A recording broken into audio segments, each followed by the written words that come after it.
Alright, so hello and welcome to podcast number 9 of Meanwhile in the Falklands. You're listening to me, Tom, and... me, Katie. And me, Hannah. And there's no Paula! Woo! Celebration, we've been having wild parties. I'm sure she'll be delighted when she listens back to this later on. So Paula's scooted off to the UK. How do we feel, guys? A month coming up with no boss. I know, it's very strange, isn't it?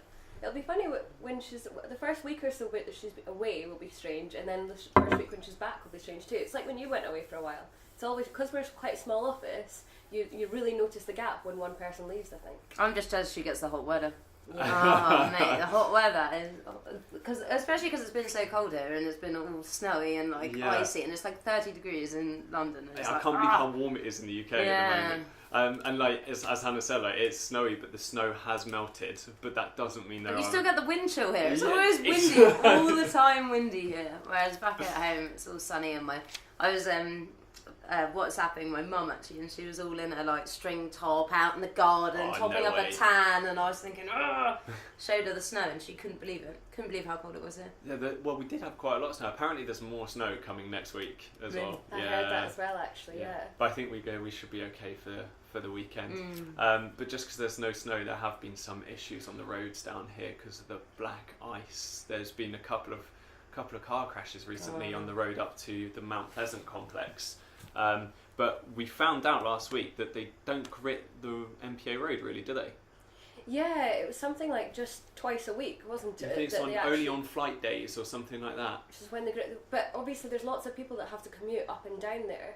So it seems a bit funny to me, but I'm sure there'll be a very good reason that we just aren't educated about. But it does seem a bit strange having that. I think it might be something that we'll be asking PWD a little bit more about next week. I know, like last week, Paula, whilst you were away, actually, Hannah, Paula rang them up to talk about gritting the MPA road, and they said they only do it during flight days, which sort of makes sense. A lot more people are using the road, but I feel like with Mount Pleasant being such a big complex now, so many people, we've got so many of our friends, don't we, like that commute every day, like they're up 7 o'clock in the morning until 6 o'clock in the evening driving back on those roads. But then that's when I thought, like, I don't like snow, you know, in ski resorts and stuff, you have snow chains on the tyres and stuff, and I know with the tyres on the 4x4s you have all-weather tyres on, I think, but I don't really understand why people don't have snow chains and stuff if it's a certain... Yeah, you're right.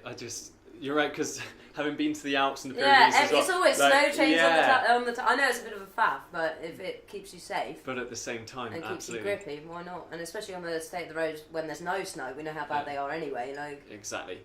But I was always curious about whether, you know, when you get black ice and stuff, because listeners from around the world might not know, like the MPA road is. How did you guys feel when you first saw the MPA road? Because I'm not sure it can really be described always as a road. It's interesting, isn't it? They've got, there's the massive dips either side, which I think was something to do with when the roads actually got built. They got the figure wrong for the rainfall. It was they took the monthly rainfall as the annual rainfall, so they made these massive kind of gutters down the side of the roads, which obviously was totally wrong, and now people seem to be sliding off into them and flipping their cars into them and stuff. Yeah, so exactly as you said, like the crashes aren't even that bad, really, are they? It's just if you lose control of the vehicle and you come off the road, it's like you're going into a 6-foot ditch. Yeah. So we had a friend who came off doing like 25, 30 miles an hour, and you're sort of sliding off the road. And at that point, I don't know if it's a flat surface, it's a bit of a bump in the crash. But you're going to flip. You're almost guaranteed to roll the car because of these massive ditches. And even with the potholes and stuff, they're so hard to see. Yeah. And if you're going, and you've also got all the cattle grids and things like that. Speaking of cattle grids, actually, when I was away on my trip, we were putting the boat away at the end of the trip. We went to Darwin to drop the boat off, and there was a cattle grid, and it was covered in snow. So I could not see it. Couldn't see where the bars were for the cattle grid. So I ended up stepping in the holes. I thought this is like ankle breaking territory, do you know? Because it's covered in snow, you can't see anything. Not very safe. I don't know. Was camp gritted? No, not from what I can remember. I'll say, town does get gritted though, doesn't it? Well, I learned this week that when in the UK, when they're gritting the roads, they drive up the left side or they go one side and then they go the other side, and that means that some of the salt and some of the grit gets onto the pavements, which means that the pavements actually become easier to walk on. Whereas here, because there's less traffic, less people, they just go down the centre of the road, which means the whole of the road is gritted, which is great, but none of the pavements are, and so many people this week have fallen over and hurt themselves. I stacked it on yeah. my way to Badminton Especially on Monday if you're night. elderly as well. Like, do you know what I mean? If you're an elderly person and it's snowing, you're more inclined just not to leave the house. Do you know what I mean? Absolutely. Because it's so dangerous, and the pavements, especially a bit here, it's so hilly, Stanley. It's almost a bit like San Francisco. You've got the big hills and whatever. That they have to shut. They shut the massive hills off, like Philomel, and I think it was Philomel they shut off. Falkland Islands in San Francisco, first time they've been compared. But if you're an elderly person, this weather, you can understand why it's a little bit isolating and intimidating to go out. And I don't know about you, we're fairly young. I don't like walking on icy pavements. I get all of it. No, absolutely. Scared, especially if you're not wearing the right footwear as well. Well, as I said, work attire. Yeah, I fell over the other day and landed on my hip, and you just sort of think like, okay, ow, that hurt. But like, it's sort of like, if I'm 30, 40, 50 years older, how does that impact actually? Well, exactly. So I'm always like, how do old people break their hips? And then like you fall over and you're like, okay, fair enough, I can see how they can do that. But I think that brings us nicely onto the press statement, the press release we got from the government. The government, saying about making sure, like, checking on your elderly neighbours if they are okay, and seeing if they have got enough. Because, like, even things like food shopping for them, like, if they can't get out, they can't top up on milk or food, like their general food shop. Who knows what's going on? But if they don't have family members. I don't know about you, but I think like this is kind of the perfect place for it though, because it's such a tight, like, close community. I think if there's an elderly person you haven't seen for a couple of days in this kind of weather, I think it's like quite an instantaneous, like spontaneous. You even would start things to like think, I think like because everyone knows each other. I think rather than, again, it's great advice, and I think like just down here it's a little bit easier for people because I think you're naturally going to check on them, aren't you? Yeah. I mean, the number of people. We're chatting to a friend the other day how like her weekly trip down to the garden centre to go buy her fresh fruit and veg. That's sort of like a social event where she speaks to these older people that she would never otherwise see, and I think at that point, say it snowed on the Friday and you go to do that on the Sunday and you'd notice they're not there, I think straight away you'd be picking up the phone, making sure they're okay, and that's one of the things I really like about the community down here. Yeah, that everyone's quite close knit and notices things. Yeah, they look out for each other, don't they? For sure. Speaking about the MPA road again, just going back quickly. Though that it is dangerous for civilians, it gets closed off in adverse weather conditions to the military, so they can't go up and down it at all. So that means for like 2 weeks now we haven't had our media ops liaison come into the office. It's like a favourite bit of a Monday. Because he went away to the UK, didn't he, for a bit? I haven't even had a chance to catch up and find out how his trip was. Oh, have you not seen him at all yet? No, I haven't. Oh god, yeah, because he would have come back and then you went away on your trip and then it's been icy for like the last 2 weeks. Yeah, so I haven't. Fingers crossed we will see him tomorrow, which is Saturday. Yes, if the road's looking well, because it's the midwinter swim that was rearranged from last Saturday to this Saturday, and lots of guys from NPC. They like up to 100. Like they normally they get a big bus and they all come down on the bus. So is Adam actually going to take part in it? Yeah, Adam said he was going to take part. We can bug him and find out what's going on for Armed Forces Day up at MPA, because I know we've got the Government House reception on Monday, but it'd be interesting to see if they've got any celebrations or. Well, as listeners may not know, it's Armed Forces Day on. Well, I'm going to guess it's on Monday this year. Monday next week, the 2nd of July, and we've got a Government House reception in the evening. But we've been unable, as Hannah said, to talk to the liaison man, so we don't know what's going on. Because last year it was fantastic. We went up to MPA, and you could go sit in the cockpit of a Typhoon. You got to go into a Chinook, into a Hercules. They were showing me some pictures on the Hercules. It sounds a bit like RAF 100 that we did. One of the first stories we did. And they had the planes and stuff, and you could go around and see. A family fun day. Yeah, they had bouncy castle. You could see all the different stalls and like what the military actually do and what the weapons and all sorts of things. It was really interesting. Absolutely.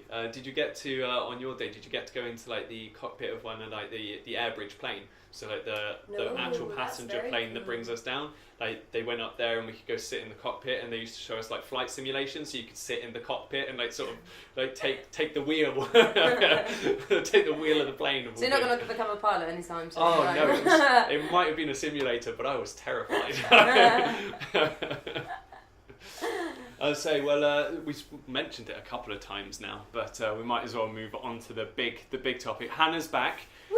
You're away for a week. Tell us about your trip. Oh, it was amazing. It was absolutely amazing. I went away with Sari to do this trip on Commerson's dolphins. Dolphins of the Kelp. What are Commerson's dolphins? They're a black and white dolphin that look a little bit like a panda. Is my definition of them. But it's amazing because we were at Port Howard and you go out on this Zodiac little rib boat, and within 20 minutes, half an hour of looking, one of them will come and they'll all come and surround themselves around the boat. Yeah. But I think what it is the sound of the engine they quite like. Oh, that's amazing. They're attracted to the boat, like automatically they'll be attracted to the boat. And then what I was doing was I had the GoPro on a big broomstick, because we don't have one of these telescopic pole things, so I had a big broomstick with a GoPro attached very safely on the end. Absolutely, because it's obviously. Work equipment. Yeah, Exactly. Paula, if you're listening in, it was duct tape. Yep.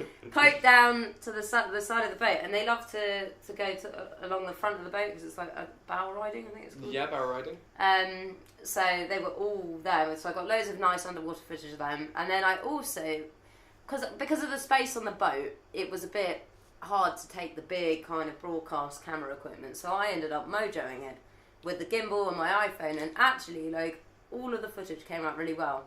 Mojo mobile journalism. Yeah, sorry. Again, we bleed on about Mojo. Paula actually said exactly what you were saying last week. She did Mojo a couple of times. She's like, it's mobile journalism. Mobile journalism. So it's like we've got this thing called a gimbal, which is like a stabilizer that you can put your iPhone on and film away. And even in the wind and stuff, it was surprisingly steady. Yeah? Yeah, no problems. And obviously because it was quite a windy week and it was a bit choppy out on the high seas. Yeah, on the high seas. So Captain Abraham. I was worried that a lot of the shots were going to be looking like we were on the boat. But actually, it came out really smooth and really well. So I've just been going through that footage, 125 gigabytes worth of footage, which will probably take me a lifetime. I was going to say, I'm going to be joining you on the pain of that because I still need to go through my stuff from the Golden Fleece. Yeah. It's exactly as you say. I really wish I'd taken a gimbal on that actually, because exactly as you say, like the ship goes up and down, and I can't believe how stable some of your shots. Well, you can't get a tripod. That's the thing. You can't fit a tripod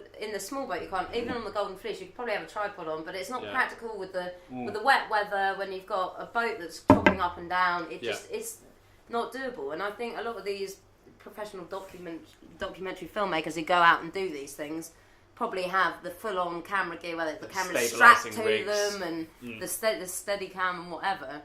So the mobile stuff I think is actually quite doable, and especially with the iPhone 10 you can shoot in 4K, which is great, and which means also you can zoom right in if you want to on the frame, and you've still got the quality. Yeah. So did it get wet though? There were a couple of times I did get a little bit wet, and I was thinking, oh my god. So the one thing I do want to see if I can find is some sort of a waterproof case for the iPhone that will still fit in the gimbal, so you can use it all weathers. But I think with the new iPhone it's splash-proof. It's the iPhone 10 splash-proof. I was going to say, with like other brands like I don't like the Samsung idea and of stuff salt like that water. going with like waterproof phones, I'd be very surprised if iPhone won't. But that's why, like, at the end of every day, you had to really intensely clean all the GoPro kit and, like, do you know what I mean? Wash out all the casing and the waterproof casing for everything, because salt water just ruins things. How was you mentioned earlier Port Howard? For those who don't know, Port Howard's a small settlement on the west island of the Falklands, isn't it? How was that going from, because your main experience so far has been Stanley and Mount Pleasant Complex. How was it getting out to the more rural parts, like known as camp around here? Oh, it was fascinating. Honestly, I absolutely loved it. But I'm quite an outdoorsy person, anyway. But it was really nice, and the people there were so friendly, really friendly. Everyone knows everyone. A bit like Stanley in that respect, but also it was interesting because we went to Port Howard School, and Sari did like a little lesson, had a lesson plan teaching the kids about the dolphins and stuff, and photo ID, which is how they identify the different dolphins with the nooks and whatever on the dorsal fin. So the kids had to match these two pictures and suss out which dolphin was which and whatever. We're doing photo IDing together. Yeah, cool. It was absolutely fascinating, and we showed them some of our footage from what we'd shot so far, and they were all, oh my god, blah blah blah, because you know what kids are like, it's quite, they don't normally get to see that kind of thing. Yeah, especially with sort of like the lack of, and I'm not saying there is a complete lack of technology, but they don't have access. Like in Stanley, we don't have access to what we would have access to back at home in the UK. And then you take yourself into the rural part of these islands, and the technology. I mean, I went out to camp once and realised that there's still TVs that exist with like the big back bit on the end. I was like so used to flat screens. But also, it's like I think it's about like educating the children whilst they're young, educating the younger generation. And then even what Mallory, the teacher, was saying was that some of the kids actually will say to their parents, actually, we need to pick up litter, we need to do this, and change the way the parents are thinking. So it's not just the way the traditional children listening to adults. The adults are actually listening to their kids and being like, oh, really? I didn't know that, blah, blah, blah. And making more of an effort to be more environmentally conscious and try and throw less plastic in the bin and stuff like that. I feel like the Falklands are like perfectly placed for that kind of thing. It's such a good almost outpost for scientific research, as we see. Like you've been on some trips looking at dolphins, we've been on trips looking at whales. We were at fisheries the other day looking at all the different things that they observe in terms of natural life, like wildlife that surrounds us. And I think it's like, as you say, it's a really, really good chance to educate kids from a young age, because they're in such a good position to learn about all of that. The consequences that their actions can have on all these beautiful creatures that surround these islands. And I think that's it. Like this WWF kind of thing. It's like if you give a flagship species to look after, then you'll look after your environment. Carrying on from Surrey, they're going to be kicking about next week, aren't they? We've got a couple of stands. We've got Farmers Week next week. Woo! I'm really excited for that actually, because I think it'll be quite interesting to see all the different groups like conservation and Surrey, and even Ag Department are doing stuff on the price of the wool and things like that. It'll be interesting to see what's actually going on in that kind of the agricultural sector that we don't normally hear about, because obviously Stanley's quite, even though it's a small place, it's town, you're in a town, blah blah blah, but it's interesting to see what other sectors are doing. There's so much more going on, and I think it will also cover a lot of camp. And what's going on in camp. So yeah, I think that's a perfect opportunity. We've had a chance to rifle through some of like the programming already. We'll tell you guys more next week. I mean, when we've actually been to the event. But having had a look, we'll go around. Katie, what's in the leaflet? What looks like your favourite thing coming up? Like, I mean, for me, it's I'm really excited to go to the kids' art show. So I think they're putting together some of their art in the town hall. It's the kids from camp all coming in, and I'm really excited to see that. But I'm quite fascinated in children and their development and that sort of thing. What about you, Hannah? Well, I saw that Surrey doing a couple of talks. We've got the Say Well thing, which will be really interesting. That was some of my footage on it. Coastal mapping, which is a new project they're doing, which looks quite interesting as well, and also the Falkland fur seals thing. But another thing that I thought looked quite interesting was the Calafati update, because obviously I did a story yonks ago. That was one of the first stories I did actually about Calafati and getting rid of it and what's going on. It'll be really interesting to see that, because like your piece in itself was an update from a piece that had been done last year. So it'll be really nice. Now we've got 3 different things, and it'll be pretty much a year on from the first piece, I think. So I think we've got 3 or 4 updates on the whole Calafati. To see what's happened with that, what's going on. I'd say Google Calafati. We'll have a lot more. It's an invasive species of bush. There we go. That's the general definition. Go do your own research for more. What about you, Tom? What are you looking forward to? I'm really excited to hear about the Johnny Rook project. So Johnny Rook is the local colloquial name for the striated caracara, which is one of it's not a native species to the Falklands, indigenous even, but I think I think Falklands is one of the very few places in the world where you actually see it. So it looks like feathers of an eagle, beak of a parrot. I don't know. It's just like bright orange beak with like these really golden brown feathers. I mean, it's a stunning bird. So I'm really looking forward to hearing the talk on that. Yeah, I mean, if there's a project on it, there must be something going on. There must be something quite interesting. Absolutely. And I have to say that I'm looking forward to the Falklands conservation thing on Say Wales, because I was with them on their last trip with Jerome Ponce on the famous Jerome Ponce on the Golden Fleece. It was really, really good few days. I'm gutted. They saw killer whales 2 days before I arrived and 2 killer whales 2 days after I left. I was like, come on. Yeah, absolutely gutted. Bad timing. Carrying on, we're looking forward to next week. What have we got going on? So, carrying on from art, actually, there's the Susan Whitley Memorial Exhibition, isn't there? Yeah, so obviously Hannah and I weren't here last year for all these sort of things, but from what I've heard, it's an art exhibition that the children in Fix, which is the high school around here, they put together their best artwork in memory of Sue Whitley, who was the music teacher at Fix. It's a music or art teacher, I think it might have been... Music. Was it music? Who died in the Falklands War. Yes, indeed. So it's sort of in memory of her, and they all come together and people are invited, members of the community are invited in to observe the students' amazing artwork. So have you had a look at the piece that was done last year? Yeah, I saw bits of it, and it does. My goodness, I couldn't do anything like that in art, so I'm really quite impressed with them already. I think, to see them. Yeah, I think we're all going to go down to that one, aren't we, to see what's going on. And then moving away from boring work stuff, socially we've got an event coming up. We've got a couple of events coming up, haven't we? Saying goodbye to a dear friend on Saturday evening. Oh yeah, Julie Clark. Yeah, Julie. Old owner of Buddha Sweet is leaving, so she's doing some goodbye drinks on Saturday night, which would be nice. And she actually was the first same-sex marriage on the Falklands. Yes, indeed, she was. So it'll be a shame to see her go.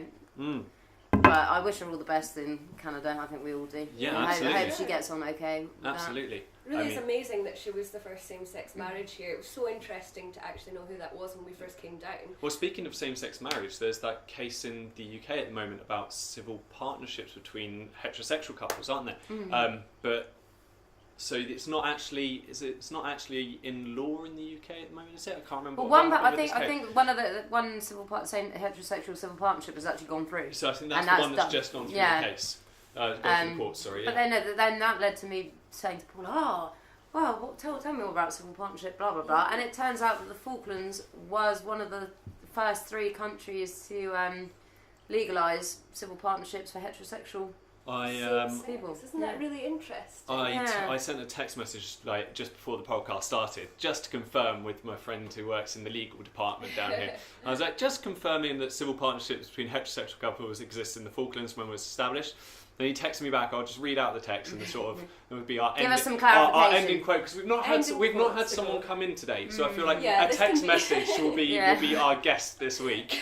Hello, different sex heterosexual couples can have civil partnerships in the Falklands, and the law came into force on the 29th of April 2017. All couples, different and same sex, have equal access to marriage and civil partnership, putting us light years ahead of the UK in terms of equality. Yeah. So right there. So overseas territory showing the UK the way forward, and based on the latest case in court, hopefully the UK will follow suit. Yeah.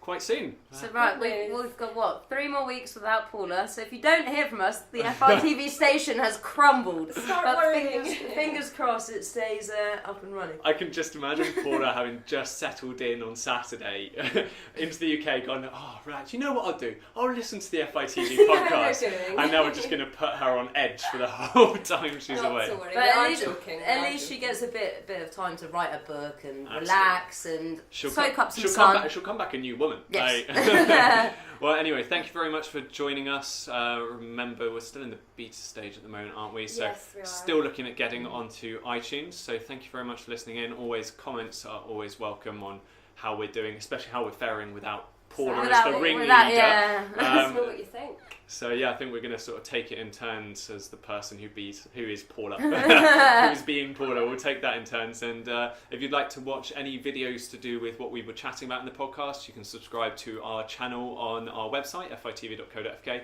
from anywhere in the world. So yeah, thank you very much for listening. See you later. Nice to see you. Bye. Bye.